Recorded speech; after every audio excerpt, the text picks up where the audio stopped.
Story of Seasons Grand Bazaar is finally here. The game has been out for a little over a week, and in that time, I've already sunk about 40 hours into the game.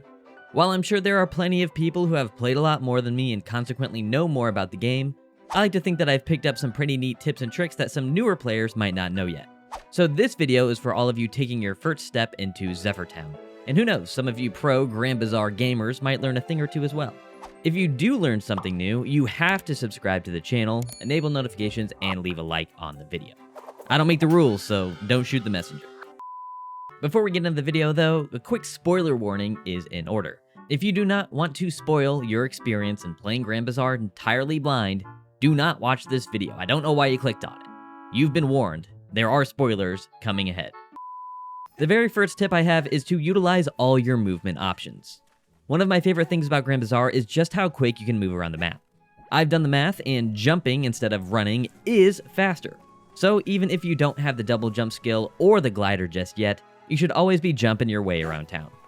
Once you have access to those aforementioned movement benefits, you can not only reach new locations that have rare ore, but you can traverse the map even faster on windy days. And a super special extra tip for you guys, doing a double jump then opening your glider for the briefest moment of time keeps you in the air just long enough to serve as a pseudo triple jump to get you to hard to reach locations on days when the wind isn't as strong. Tip number 2, upgrade your storage as soon as possible. I don't know if I'm just a hoarder or if everyone has this problem, but when you first start out in 𝗖𝗵𝗲, you're going to quickly run out of storage space. Not only does it get super annoying if you're a collector like me, but the fact that items are perishable in Grand Bazaar makes high quality storage space that much more important. I cannot recommend highly enough that when you see a storage upgrade, whether it's more space in your backpack, an extra page of the storage at your house, or what I like to call a refrigerant upgrade that keeps stored goods fresh longer, you should absolutely buy it as soon as you have the money. As you make progress in your save, there will be some new mechanics introduced that make storage even more valuable, but that's another tip in this video, so I'm not just going to spoil it yet. Another special secret tip is that you can use your bazaar stall as extra storage for non-perishables like accessories and metals.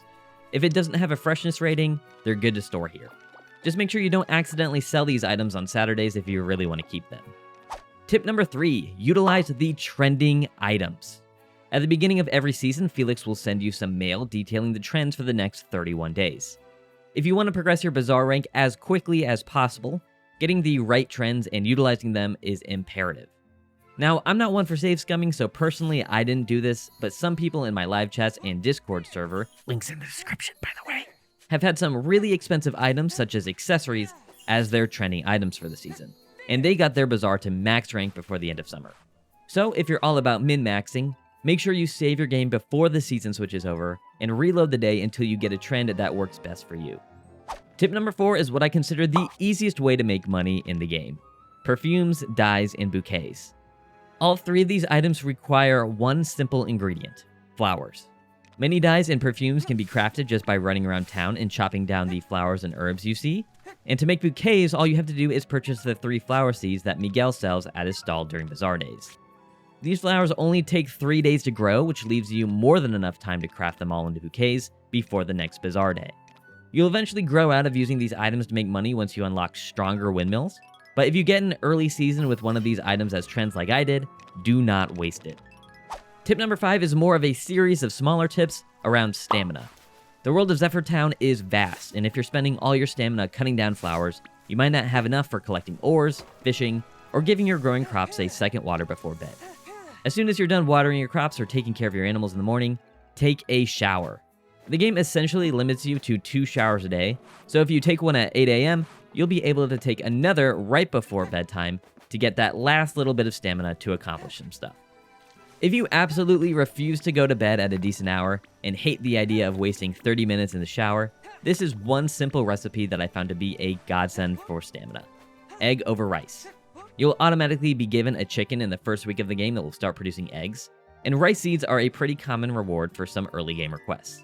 You can combine all your eggs that are probably going bad with some steamed rice and get a recipe that will restore half your stamina lickety-split. Just make sure that you make these recipes as you need them, or they'll go bad in your storage super quickly. On the surface, my final stamina tip really has nothing to do with stamina, and that is to keep every single recyclable item you fish up. If you're like me, you fished up a whole bunch of cans and bottles and just placed them on the ground after you got them. They have absolutely no monetary value and just take up a valuable storage slot. Don't be like me.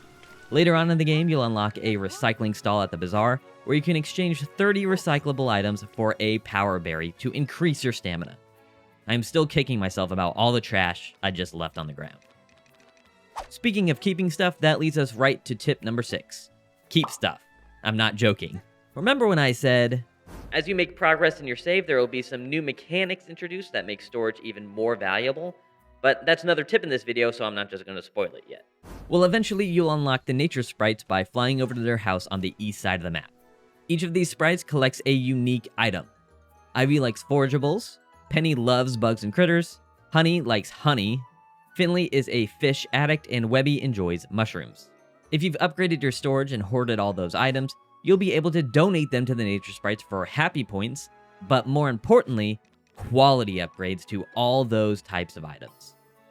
Higher quality items breeds higher quality crafts, which results in more money in the case of dyes, accessories, etc., or higher quality crops when you're turning weeds into fertilizer. But be forewarned, upgrading the quality is a double-edged sword.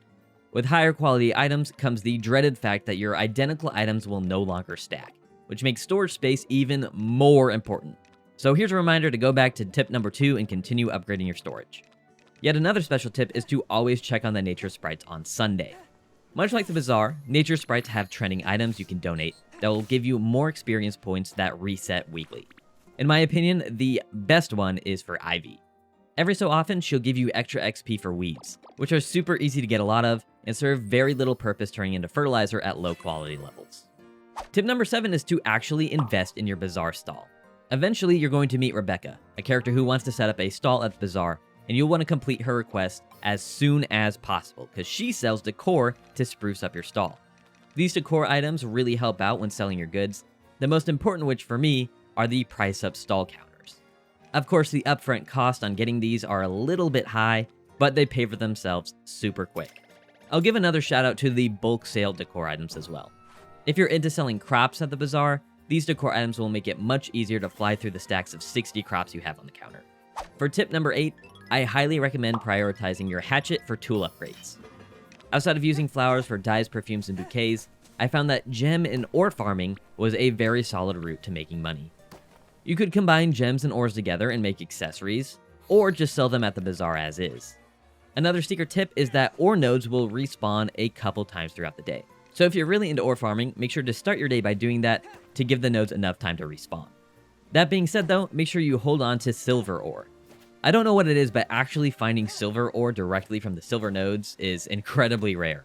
It's much easier to farm silver from gold nodes, and to crack those open, you need a silver hatchet. And that's why this tip is about upgrading your hatchet before everything else.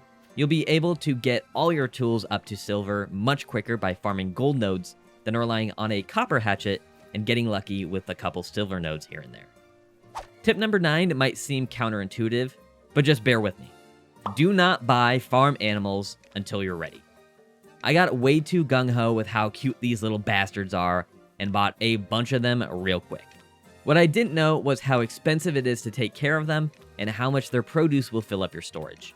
Unlike other Story of Seasons games, fodder and chicken feed are not cheap in Grand Bazaar, and you'll find that you will quickly run out of it early in the game. The most annoying thing about the farm animals for me was how long it takes to take care of them. Petting, brushing, and herding all your animals will quite literally take hours up of your morning. Also, their produce levels up really quickly, so unless you have a fair amount of storage, be ready to be overwhelmed with how much eggs, milk, and wool you will be forced to hold on to. Personally, I would wait until you have a couple of storage upgrades and a dog and cat before investing heavily into farm animals. By then, you should have some fodder grown in the pasture to make caring for them less expensive, and the pets can do all the herding for you so you don't accidentally leave your chickens out at night like I did. My 10th and final tip for this video is all about windscreens. If you're like me, you spend the entire day before a hurricane doing stuff that you forgot about the cutscene you got in the morning warning you of the impending hurricane, and waking up to all your crops being dead. Obviously, I should have just put up windscreens the night before, but here's the tip. Windscreens won't despawn until after a hurricane. You can put them up whenever you want, and they will stay there until the day after a hurricane hits. The in-game tip you get about windscreens only tells you you should place them before a hurricane, but it doesn't tell you that you can just put them up whenever. Now, watering crops, sowing seeds, and retilling squares might be a little bit difficult with the windscreens up, but in my opinion, it's worth it having the peace of mind knowing your crops will be safe when you eventually forget that a hurricane is coming. And that's all the tips for this video. I'm sure I'll make another video like this after I 100% the game, but if you want to make sure that that video comes out, you'll have to subscribe to the channel, enable notifications, and slap a giant like on this video. If you have a question that I didn't answer in the video, you should comment below and I'll try my best to answer your question. If I can't give you an answer, there are a ton of people in my personal Discord server that have probably played more than me, so that's an excellent location for all your Grand Bazaar needs. That Discord server, along with links to my Blue Sky and Twitch account, are linked in the description. You should check all those out if you want to get more involved with the community. And with that being said, thank you guys so much for watching, and I'll see you in my next video.